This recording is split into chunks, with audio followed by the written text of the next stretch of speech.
guys, welcome back to the channel, and I got another recap for you guys. Married at First Sight Boston, season 14, episode 3, Beantown Wedding Throwdown. And boy, we have a lot to unpack on this particular recap. But before we jump into this, if you're new here, hit that subscribe button, turn on your notifications. If you like the video, smash the like button and drop a comment down in the comment section below. So, finally, after 3 episodes, 3 weeks, all of the Married at First Sight couples are finally married. Now we can move on. Now, everyone knows that it's the honeymoon when stuff starts to get interesting. But in this week episode, that isn't necessarily true because one couple, the drama, starts real early when a bride decides she does not like her spouse. Now, the 4 remaining singles become legally married. The receptions also kick into high gear as all of the couples get to know their spouses, family, and friends.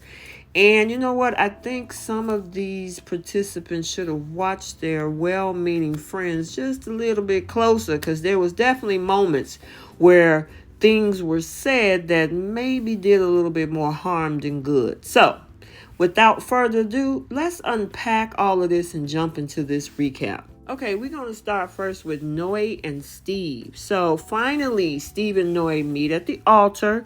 Now, this is one of the weddings that I was definitely looking forward to. And you know what? I wasn't disappointed. Now, and I don't know about you, it probably brought you guys to tears during the vows because they was definitely heartfelt. Now, they did a post interview where Steve and Noe both gush over how much they like one another so far. So, I don't know about you, but I'm definitely rooting for these two. Not only are they adorable, but they seem genuine and here for the right reasons as well.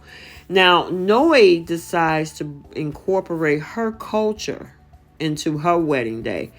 She presents Steve with some traditional garb and officially welcomed him into the family, and I thought that was so awesome. We kind of saw a little bit about that in season 13 when both Johnny and oh my God, what's the girl name? Bao had their traditional wear as well. So we also got a little bit of that this time around too. Now, during the reception, we did see that Noe inquires about what Steve does for a living. And I was wondering how he was definitely going to explain all of this, okay? And you know what? He was straightforward. He was honest. He explained that he was laid off and then took time off for 4 months to do the cross-country trip. Now, I will say that she definitely was surprised, but she believes that this situation is just temporary. And he is a sales engineer, and as he mentioned before in previous episodes, he does freelance work. So that's good to know. I'm glad, however, that this situation came up real early and Steve had the opportunity to face that head on. So, I'm glad he got it out of the way. The other thing is his approach was confident when he explained it. And he didn't seem worried at all, which, helped, ease her concerns. Now, the question is, I know some of the fans aren't feeling it. They see him as unemployed with no money. Unemployed don't always mean no money. You could have money saved, have savings, whatever. But we'll definitely see how this play out throughout the season with these two. So, let's move on. So next up is Yasmine and Katina, and they are definitely excited on their new journey as being husband and wife and their marital bliss. They're also enjoying getting to know one another and taking their wedding photos, and that girl is loving the fact that she got that ring on her finger. Now, during the reception, though, things kind of got a little comfortable and even more comfortable. The conversation was pretty interesting. Now, she was saying, I ain't going to be ready for sex for about a month. And Olajuwon was like, okay, if she want to get it in, we can get it in and put my face in it. And I was like, okay, Now, he also had this conversation with her, grilling her on her cooking skills. Now, one thing she said that she does know how to cook. She just doesn't know how to do all that crazy stuff. And he was like, that's okay. I don't need crazy. As long as, you know how to cook, we can learn to cook together. I like the fact that he said we. It wasn't like, you better go up in there and find out and learn how to cook. He said we. So I'm glad that he also included himself in that as well.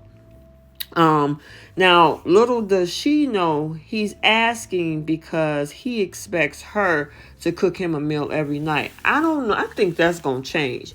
Because if he pushes that, I don't see Katina being, like, okay, who knows? We'll have to watch and see. But I'm glad that they are deciding to learn how to cook together. Now, Katina also get very valuable information from Olajuwon's groomsmen. They definitely don't pull any punches as they let her know that she has to be patient with him. They even warn her that he may try to mold her into the person that he wants. And dang, that was definitely kind of shocking because they was definitely brutally honest in that manner. But they told her what they said. Now, I know for a lot of people that probably would have turned them off. But she takes their suggestions in stride. And on the other side of the reception, he's sitting down with Katina moms and almost talk her to death. Now, he did mention that he has ADHD and he is managing that with medication. And I saw some of the fans who are also experiencing this and they kind of related to what his actions and what we're seeing. So it kind of connected the dots and made a lot of sense for some of the fans. So it's good to know that he was definitely open and honest about it. Now, there were some people that called Katina's mom rude when she was like, look at that rabbit or whatever. And he turned his head and she kind of took off because she didn't want to hear what he had to say. But yeah, he definitely talked her to death, but he also expressed why.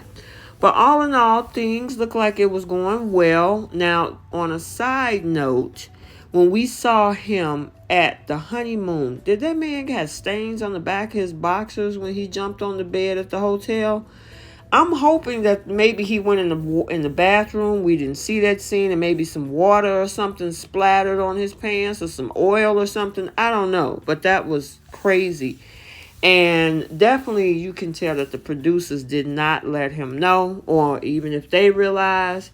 But, yeah. Stained underwear is not a good look. So I know a lot of people were definitely giving him the side eye on that note.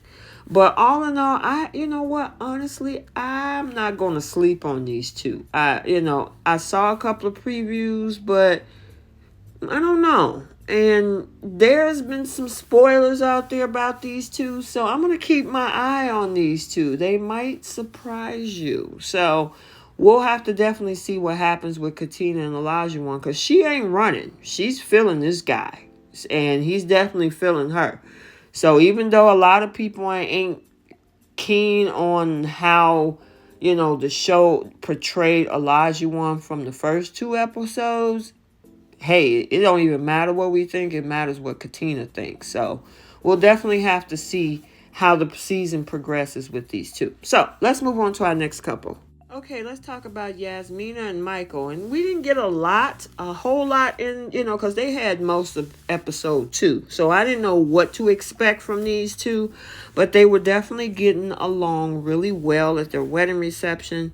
But when he explains his work schedule, she was definitely disappointed. Later, she speaks with his sisters who kind of gave her more insight into their family. They even gave her a breast cancer pin that they were all wearing to honor their late mother, which I thought that was so cool. And me, myself speaking, because I am a breast cancer survivor, that really was touching. And that was good to see, and they're really bringing Yasmina into the fold. So they definitely feeling her as a family member already. On the other tip, we did see Michael speaking with his wife's parents and seeking some advice for their marriage. I'm telling you, Yasmina's stepfather was hilarious, and her mom, both of them tag teaming in that conversation with Michael was too funny. But you know what? They, wanted to make sure that his intentions, was going to be on the up and up for their daughter, especially because the daughter is marrying a stranger.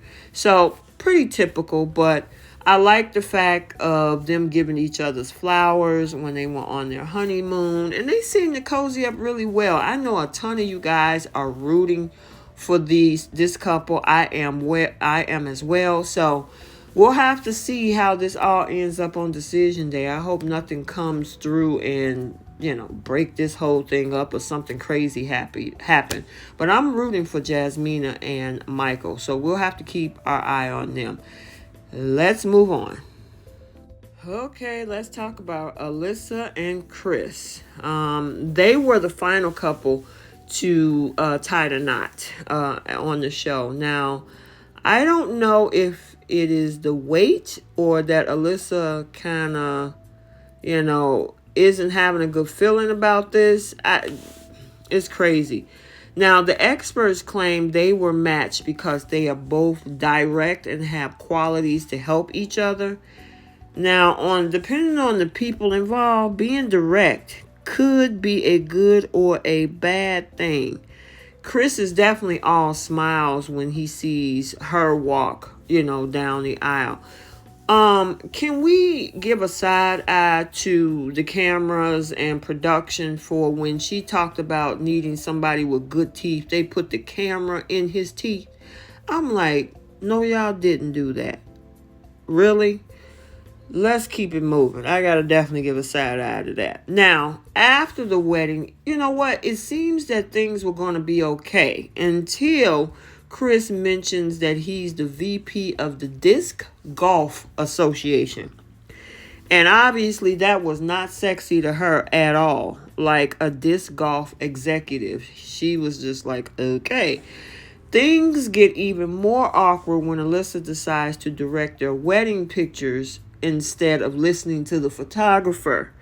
Now, they told her to put her head on his chest, and she was like, no, that's something that I wouldn't do. I'm not doing that. And she's not a touchy-feely person. I'm like, why did you sign up for something like this? I mean, seriously. And that's why people were saying that Alyssa give Mirla vibes, because Mirla started off like this. Now, this is a woman who isn't, I should say, afraid to give her opinion. During the reception, she isn't even comfortable kissing her new husband to appease the guests when they were clinking their glasses. She even alludes to being unsure of how long she would even be married to him.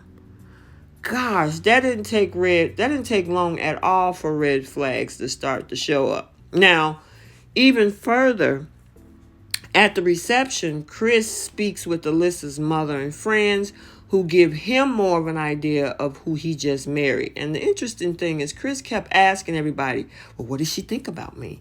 And do you think she liked me? And that's kind of crazy when you can't get the answer from the source. They also gave him advice about her mood swings. Alyssa speaks with Chris's groomsmen who explain a little more about her new husband's personality, and it appears he may not be as sweet as he seems. According to them, he can be long-winded and condescending at times. I'm like, what did the experts see? Either somebody lied on their applications, or the experts in production is just looking for drama because they couldn't probably get it out of the other four. Well, let's talk about after the reception. Now, Alyssa decides she hates her husband. She locks herself in the bathroom and tells the production team that he is not the type of guy she wanted. Okay, then don't ask somebody to arrange your marriage. It's like, why did you come on here? Really? Apparently, what Chris's friend said really bothers her all of a sudden. Now, honestly, she might have been nervous about her first night alone with a man she barely knows, and she kind of got freaked out. But either way, I don't think it was fair for her to leave Chris in the dark about the issue on the night of her wedding. So is she truly a direct person or not? I mean, and you have to take sometimes what family and friends say with a grain of salt. I mean, look at what, and I keep referring back to Woody from season 11.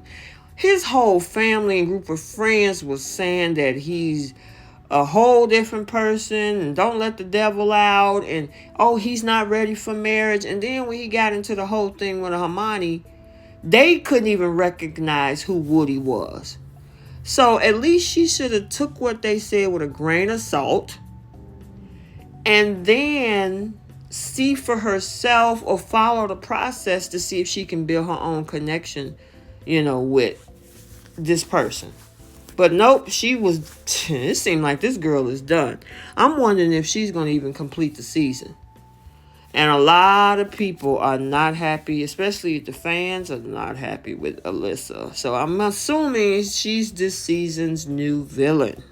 So we'll see how long they last. I don't even know if they're going to get through the honeymoon, because it's going to be real interesting to see whether or not we're going to get 6 weeks or 8 weeks of this, or if they just going to cut it short. So it ain't looking good for Chris and Alyssa. And poor Chris. I mean, he looks so sad and disappointed because he got all excited about this. This is what he wanted, only for his wife to say, I don't want you. Pretty much. I don't like you. I can't be with you. So we'll see how production is going to handle this one. Let's move on. And last but not least, Lindsay and Mark. And we didn't have a lot. We saw their reception. We saw she was exhausted, and it wasn't even really from the drinking. It was just the length of the time of the wedding. Being the bride and groom can be exhausting. So, they had their little honeymoon suite and everything. One thing I will say about Lindsay, that girl got a big old smile.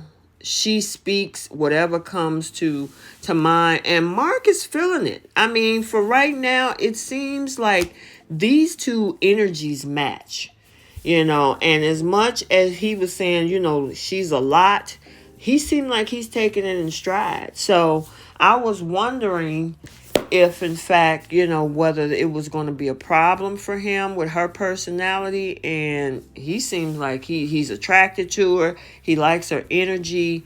She's more energized or energetic than he is. And they were all cuddly when they shut it down for the night for the honeymoon. So I'm liking what I see with this couple. I mean, a lot of people ain't feeling her outspokenness, because she was like, F you, F you, F you, F you. And I think she was talking about her exes or something. At first, the previews made it look like she was saying that to the guests or family members, but it had nothing to do with anybody at the reception. She was talking about people in her past and stuff like that. So,